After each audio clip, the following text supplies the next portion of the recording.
ভাই মাথায় হাত কেন? মাথায় হাত না ভাই, লোন নিয়ে গরু নিছি। গরু দেখেন কি অবস্থা। গরুটা তো অনেক বড়ই দেখা যাচ্ছে, এই গরুটার দাম কত? ভাই আমার পাঁচটা গরু লইন বিপদে পড়ছি। এমনকি কাইটা গাঙ্গে বাসায় দিব না, কি করবো কইতে পারি না।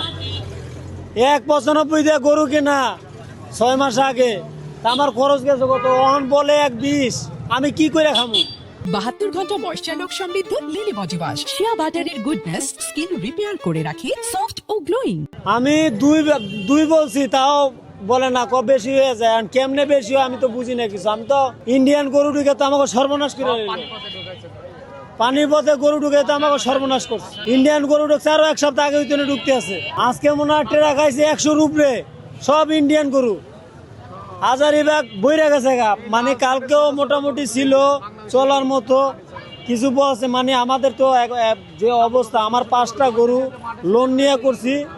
এখন যে অবস্থা, আমি লোন যে শুধরাবো সেই অর্থ আমার নাই। আমি আসছি গাজীপুর থেকে, আজকে 5 দিন গরু বেশি মাত্র একটা। এখন বিক্রি করতে পারতেছি না, অথচ আপনার এই গরুটা আবার যদি ঢাকায় থেকে দেশে নিয়ে যায়, ফিরে নিয়ে যায়, তাহলে তো আমার আরও লস হবে বা ক্ষতি হবে। আবার গরু নিয়ে গরু আর পালবো না। মনে করছি গরু পালছি লাভ করবো, কিন্তু গরু পাইলে অনেক লস। এই জন্য আর গরু বছর পালবো না বা পোষবো না, এই জন্য লসে বিক্রি করি। কালকে দাম হয়েছিল 1,25,000, এখন সম্ভবত 80 বা 90 হলেও বিক্রি করি। এই হাটে অনেক গরু, কাস্টমারই নাই। বেরিবান্ধে লাখ লাখ গরু, কাস্টমার নাই।